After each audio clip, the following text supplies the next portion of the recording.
Parents arranged a family trip. Adults only, they said. So I left my 2 children at home. At the airport my sister arrived with her 3 children. We just love them more, you won't notice they are there, Mom said. So I cut off all contact with them, and end their support. I stood at the departure gate, my suitcase in one hand, my boarding pass in the other. The excitement of the long-awaited family trip buzzed in the air, but inside, I felt nothing but an eerie stillness. Something was off. I just didn't know what yet. My parents had planned this trip for months, insisting it was going to be a special getaway just for the adults, a way to reconnect as a family without the distractions of kids running around. As much as it pained me to leave my 2 little ones behind, I agreed. After all, they'd reassured me 100 times. Lily, you deserve a break. The kids will be fine with your friend. Just enjoy yourself for once. Mom had said, her voice firm but affectionate. So I had arranged everything, stocked the fridge, left detailed instructions, even video called my babies twice before heading to the airport. I was ready to embrace this rare opportunity to be Lily again, not just Mom. But then she walked in, my sister, Claire. And right behind her, trailing in a chaotic line, were her 3 children, kids I had been explicitly told wouldn't be part of this trip. My stomach tightened as I took in the sight. Little backpacks swinging wildly, sticky fingers gripping snacks, tiny voices excitedly chattering. I turned to my parents confused. Hadn't we agreed on adults only? Oh, Lily, don't look so surprised, Mom said, waving dismissively as if I was making a fuss over nothing. Dad chuckled beside her. It's different with Claire's kids. They're no trouble at all. No trouble? I stared at my sister's youngest, Max, who was already climbing onto an airport seat like it was a jungle gym, giggling as he tried to jump off. Claire must have noticed my expression because she let out a soft laugh. Relax, Lil, my kids are angels. You won't even notice they're here. That's when Mom said it. The words that sent an ice-cold shiver down my spine. We just love them more. At first I thought I misheard. Surely she hadn't just said that. But then she smiled, her eyes twinkling like it was the most natural thing in the world, like it wasn't a knife to my chest. I let out a dry laugh, shaking my head. Excuse me? She sighed dramatically. Oh, don't be so sensitive, Lily. We just mean they're easier, they listen. They're more, she hesitated, then gestured vaguely, lovable. Lovable. I felt my face flush, a slow burning rage bubbling up beneath my skin. My mind flashed back to my children, my sweet, bright, beautiful babies who are at home right now, probably wondering why Mommy had to leave without them. Claire's kids weren't more lovable, they weren't more deserving, they were just the favorite grandchildren. And my kids weren't even worth a plane ticket. You lied to me, I said, my voice steady, but only just. Dad let out a tired sigh. Lily, don't be dramatic. You know how hard Claire has it. Single mom, 3 kids. She needed this more than you. Needed it more? I looked at Claire, waiting for her to say something, anything, to acknowledge how messed up this was. But she just shrugged, completely unbothered, as if she had every right to be here with her children while mine were left behind. That was the moment it hit me. This wasn't an accident, this wasn't a miscommunication, this was a choice, a deliberate choice to prioritize Claire and her children over me and mine. A choice that they never even considered explaining or apologizing for. I clenched my jaw and took a slow breath. This was the moment I knew things would never be the same again. I had spent years making excuses for them, convincing myself that the favoritism was just in my head, that I was imagining things. But now, it was undeniable, and I had a choice to make. Be the quiet, obedient daughter they expected me to be, or finally stand up for myself. I glanced at my boarding pass, then at my family, then back at my boarding pass, and suddenly I knew exactly what I had to do. They had made their choice. Now it was time for me to make mine. I stood there gripping my suitcase so tightly my knuckles turned white. The airport around me faded into a dull buzz as my parents and Claire continued chatting, completely oblivious to the storm raging inside me. Lily, don't be so dramatic. Mom sighed again, waving a dismissive hand. You're acting like we left your kids on the street. They're at home, perfectly safe. My heartbeat pounded in my ears. That's not the point, I said, my voice low and measured. But anyone who really knew me would have heard the sharp edge underneath. Dad shook his head, already exasperated, as if I was the one making things difficult. Lily, we just thought it would be easier this way. You're always so stressed with the kids. We figured you'd enjoy yourself more without them. I let out a hollow laugh, the kind that escapes when you're 1 second away from losing control. Oh, right. So you were doing me a favor, is that it? I glanced at Claire, who was flipping through her phone like she wasn't part of the conversation. And Claire? You figured she wouldn't mind bringing hers? Mom shifted uncomfortably, finally sensing that I wasn't just annoyed, I was furious. You know how hard things are for her, sweetie, she said, lowering her voice like she was talking to a child. 3 kids, no father around. She needed this more than you did. There it was again, that phrase. She needed this more than you. I could almost feel something inside me snap. You keep saying that. Do you even hear yourself? My voice was rising now and people were starting to glance over, sensing the tension. I didn't care. What about me? What about what I need? Or does that not matter because I'm not your struggling, helpless daughter?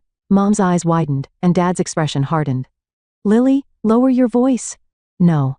I stepped forward, my heart hammering. You lied to me. You looked me in the eyes and told me this trip was adults only. You knew I'd never leave my kids behind if I had the choice. You knew, and you didn't care. Claire finally looked up from her phone, rolling her eyes. God, Lily, just let it go. It's a vacation, not the end of the world. That was it. That was the final straw. I exhaled sharply, gripping the handle of my suitcase. I wasn't going on this trip, not with them. Not anymore. Enjoy your vacation, I said, voice steady, controlled, deadly. I turned on my heel and started walking toward the exit. Mom gasped. Lily, don't be ridiculous. Where are you going? The flight is boarding soon. Not for me, I called over my shoulder. Lily. Dad's voice was sharper now, angrier. Don't you dare act like a child over this. That made me stop. Slowly, I turned around, meeting his gaze head on. Act like a child, I repeated, my voice eerily calm. That's rich, coming from the people who just told me, straight to my face, that they love my sister's kids more than mine. Mom paled, looking around nervously. Lily, honey, we didn't mean it like that. You meant it exactly like that. I cut her off. You've always meant it like that. I've just been too stupid to see it. The silence that followed was deafening. Claire, ever unbothered, sighed dramatically. Jesus, Lily, stop being so sensitive. My kids are here. What do you want Mom to do? Kick them out? I laughed then. A real bitter laugh. No, Claire. I don't want her to kick them out. I just wish for once in my life she thought I was just as important as you are. Mom opened her mouth to protest, but I didn't give her the chance. I turned and walked out of the airport, leaving them behind without another word. I barely remembered the drive back, my hands gripping the steering wheel so tight I was surprised it didn't snap in half. I felt numb, like I was floating outside my own body, watching the scene replay over and over in my mind. I had spent years bending over backward for my family, letting things slide, making excuses, convincing myself that I was overthinking it. But they had just proven what I had feared all along. I was never going to be enough for them, not as a daughter, not as a sister, not even as a mother. I thought about my babies sitting at home waiting for me, waiting for the grandparents who had never prioritized them the way they did Claire's kids. And suddenly, I knew it had to be done. This wasn't just about the trip, this was about everything. Every holiday where my kids got smaller gifts than Claire's. Every birthday party where my parents fawned over her children and barely acknowledged mine. Every time I was made to feel like I was less, no more. By the time I pulled into my driveway, my mind was made up. I wasn't just walking away from the trip. I was walking away from them for good. I sat in my car for a long time, staring at the house where my children were waiting for me. The warmth of home should have made me feel better, but all I could hear were my mother's words. We just love them more. That one sentence had shattered something inside me, something fragile I'd been trying to hold together for years. My parents had never said it out loud before, but they didn't have to. The favoritism had always been there, lingering just beneath the surface like a wound that never quite healed. I had spent my whole life proving myself, trying to earn the same love and approval that Claire got effortlessly. And for what? For them to tell me to my face that my children didn't matter as much? I felt my chest tighten. No more. I was done. I took a deep breath and stepped out of the car. As soon as I opened the front door, 2 small figures came racing toward me. Mommy, my daughter Emily threw herself into my arms, her curls bouncing as she hugged me tightly. Behind her, my son Noah clung to my leg, his little hand squeezing my jeans. You're back already? My best friend Sarah peeked around the corner, confusion on her face. She had been watching my kids while I was supposed to be on my adults-only trip. What happened? She asked, concern lacing her voice. I set Emily down and forced a smile. I'll explain later. Sarah studied my face then nodded. She knew me well enough to see that something had shifted, something deep. I turned back to my kids, running my fingers through Emily's curls. Did you two have fun? We missed you. Noah pouted, wrapping his arms around my waist. My heart clenched. They deserved better. They deserved grandparents who wanted them there, not ones who saw them as an inconvenience. I kissed the top of Noah's head, holding him close. I missed you too, baby, so much. That night, after I put the kids to bed, I sat at the kitchen table, my phone in front of me. My mother had called 4 times. My father twice. Claire? Not at all. No surprise there. I ignored the missed calls. Instead, I opened our family group chat. The same chat where my parents constantly gushed over Claire's kids. The same chat where I had spent years biting my tongue, smiling through the subtle jabs, pretending I didn't notice the imbalance. Not anymore. I started typing. I won't be coming on the trip, and I won't be part of this family anymore either. I hesitated for a second, then kept going. I've spent my entire life being treated like I was less, like my children were less. Today, you made it clear that was never going to change, so I'm done. I hope you enjoy your vacation, but from now on, don't call me, don't text me, and don't expect anything from me ever again. I read it over, my pulse pounding in my ears. Then, without a second thought, I hit send. For a moment, I just stared at the screen. Then, one by one, I left every family group chat, blocking my parents' numbers before they had a chance to respond. It was done. I had cut the cord. The next morning, Sarah walked into my kitchen to find me making pancakes, the smell of butter and syrup filling the air. Okay, she said, crossing her arms. Spill. I flipped a pancake onto a plate. I'm done with them. Sarah blinked. Wait. With your parents? I nodded. Whoa, what happened? I told her everything. The lie, the betrayal, the favoritism that had finally been spoken out loud. By the time I finished, Sarah was gripping her coffee mug so tightly I thought it might shatter. Lily, she breathed, that's awful. I shrugged, trying to play it off. It's not surprising. That doesn't make it okay, she snapped. I met her eyes, my throat tightening. Number it doesn't. Sarah set her mug down. So what now? I exhaled. Now I focus on my kids, on our life. I've spent too long chasing their approval. I don't need it anymore. Sarah studied me for a moment, then smiled. Good. Because you and your kids, you deserve better.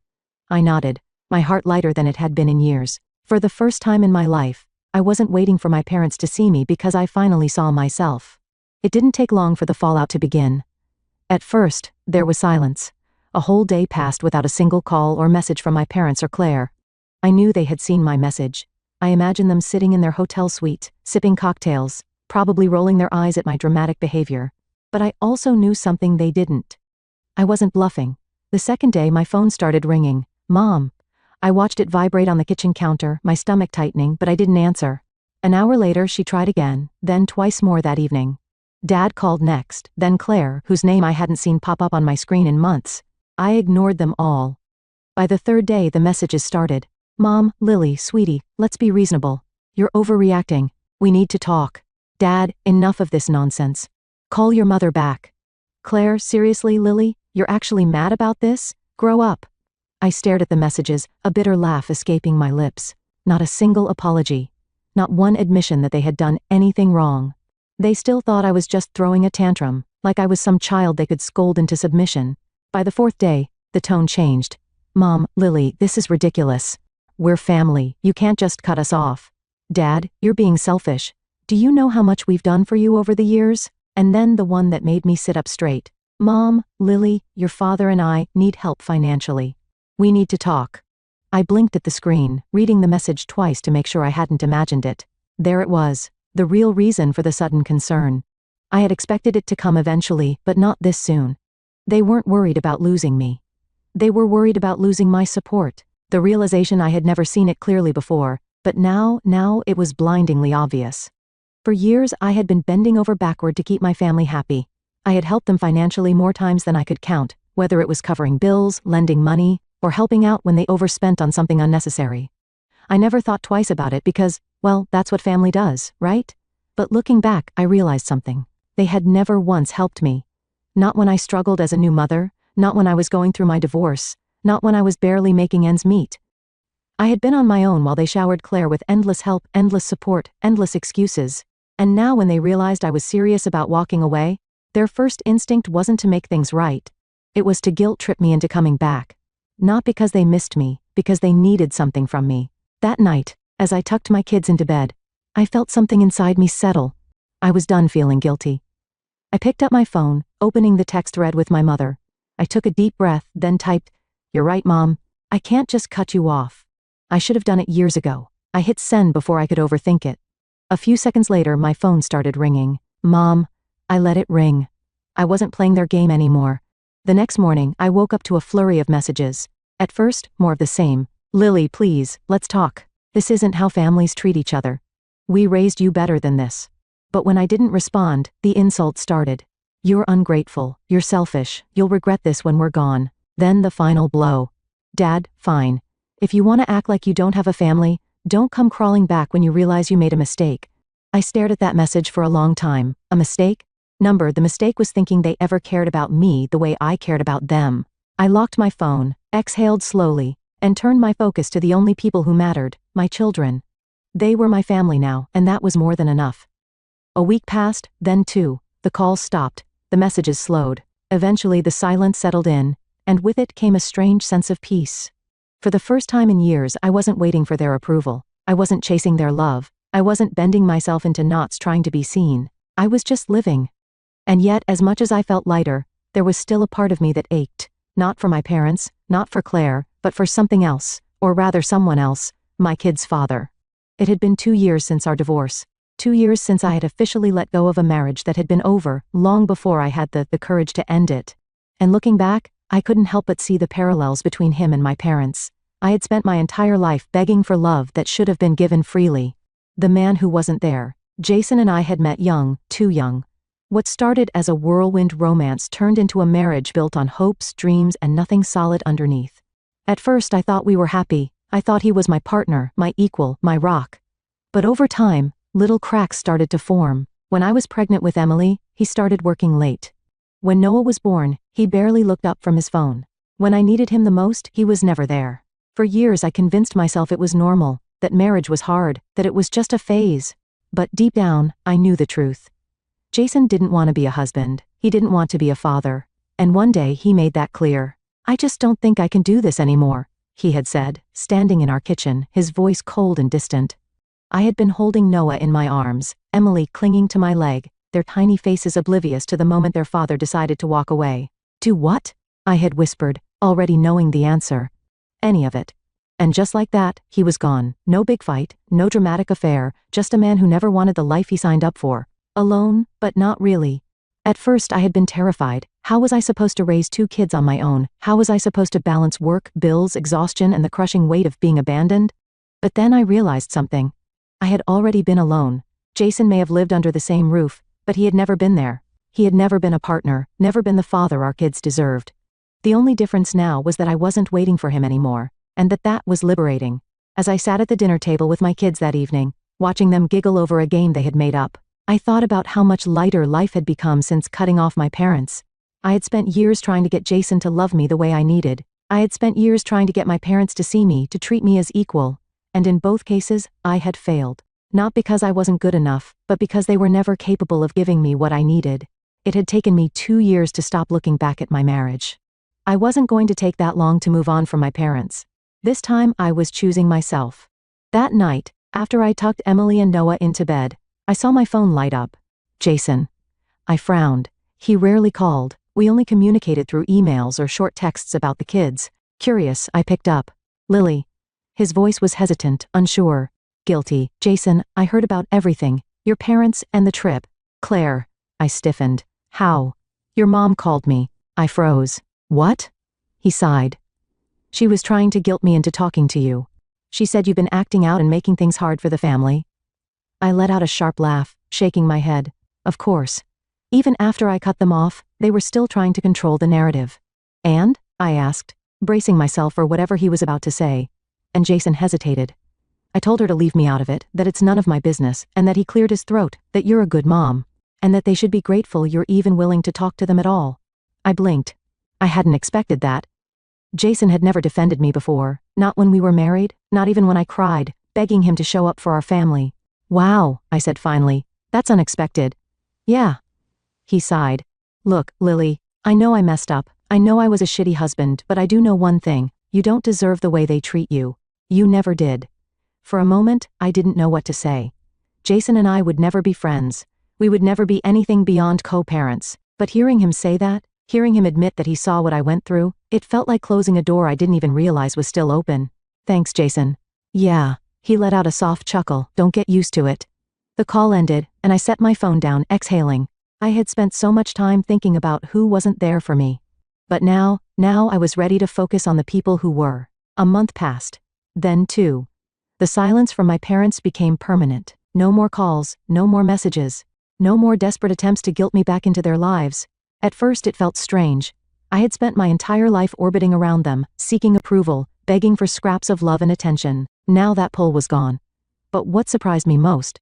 I didn't miss them. One evening, as I was making dinner, Emily came into the kitchen dragging her stuffed bunny behind her. "Mommy?" she asked, tilting her head.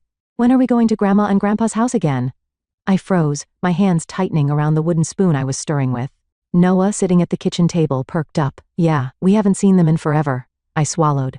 How could I explain to my children, who were still too young to understand manipulation and favoritism, that their grandparents had never truly valued them? That they had only cared about my kids when it was convenient? I knelt down to their level, brushing a strand of hair from Emily's face. "Sweetheart," I said gently, "we're not going to see Grandma and Grandpa anymore." Her little face scrunched up. "Why not?" I hesitated. "How much should I say?" "Because sometimes family doesn't treat us the way we deserve," I finally said. "And when that happens, we have to make our own family, one that loves us the right way." Emily seemed to think about that for a moment, then nodded. "Okay," she said simply, then grabbed her stuffed bunny and skipped away. Just like that. It was that easy for her. I wished it had been that easy for me. A few days later, just as I was settling in for the evening, there was a knock at my door. I frowned. No one ever just showed up at my house.